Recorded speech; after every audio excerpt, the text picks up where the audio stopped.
Hi friends, welcome to Eversmile Tamil Media. உழைப்போம் உயர்வோம். நம்ம இன்னைக்கு இந்த வீடியோல பார்க்க போறது குக்கிங். அதுவும் ரொம்ப சிம்பிளான ஒரு சிக்கன் கிரேவி எப்படி பண்றதுன்னு பார்க்க போறோம். அதுக்கு ஃபர்ஸ்ட் கடாயில ஒரு 3 டீஸ்பூன் போல ஆயில் விட்டுக்கலாம். ஆயில் நல்லா சூடாகணும். ஆயில் சூடானதும் ஒரு பிரிஞ்சி இலை, ஏலக்காய் 1, 2 கிராம்பு, பட்டை 2 துண்டு இத போட்டுக்கலாம். போட்டுட்டு 2 வெங்காயத்தை நான் பொடிசா நறுக்கி வச்சிருக்கேன். அந்த வெங்காயத்தையும் இதல சேர்த்துக்கலாம்.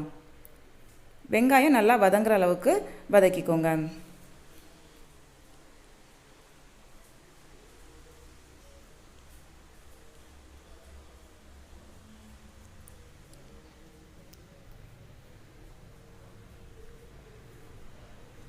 வெங்காயம் நல்லா வதங்கிடுச்சு. இப்போ 1 டீஸ்பூன் போல இஞ்சி பூண்டு பேஸ்ட் போட்டுக்கலாம். போட்டுட்டு அந்த இஞ்சி பூண்டு பேஸ்டோட பச்சை வாசனை போற அளவுக்கு வதக்குங்க.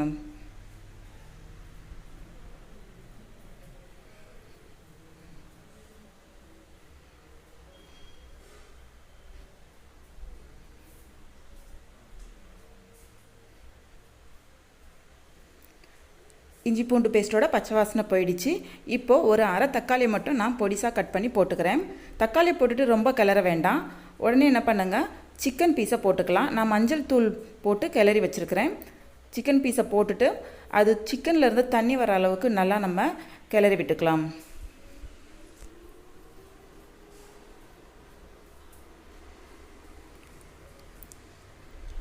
சிக்கன்ல இருந்து தண்ணி வர அளவுக்கு நல்லா ஆயிடுச்சு.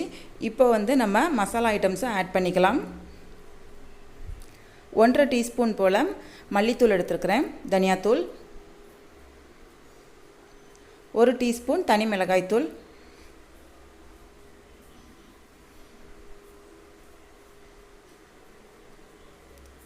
சோம்பு தூள் 1/2 டீஸ்பூன் எடுத்துக்கலாம்.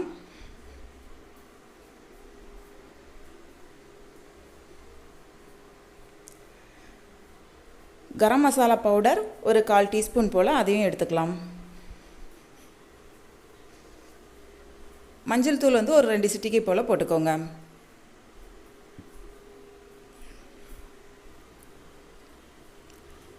எல்லாமே மசாலா ஐட்டம்ஸ் சிக்கன்ல நல்லா சேர அளவுக்கு கிளறி விட்டுக்கோங்க. சால்ட்டும் தேவையான அளவு போட்டுக்கோங்க இந்த ஸ்டேஜ்ல.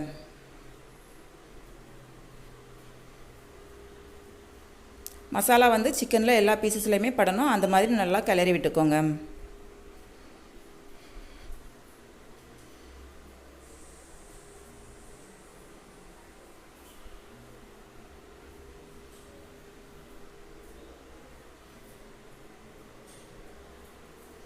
நல்லா மசாலா சேர்ந்துருச்சு. இப்போ 1 டம்ளர் போல நான் தண்ணி ஆட் பண்ணிக்கிறேன் சிக்கன் வேகிறதுக்காக. மூடி போட்டும் வைக்கலாம். மூடி போட்டும் வச்சீங்கன்னா சீக்கிரமாவே வந்துரும்.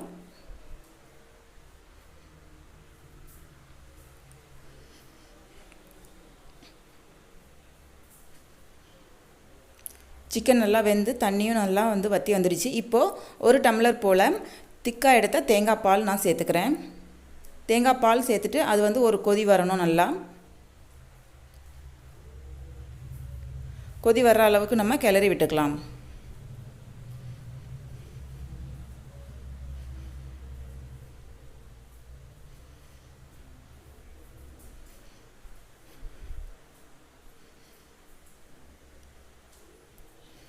நல்லா கொதிச்சிடுச்சு. இப்போ நம்ம 2 பச்சை மிளகாயை கட் பண்ணி போட்டுக்கலாம். பச்சை மிளகாயை லாஸ்டா சேர்க்கும்போது அதோட ஸ்மெல் வாசனை ரொம்பவே நல்லா இருக்கும் கிரேவிக்கு.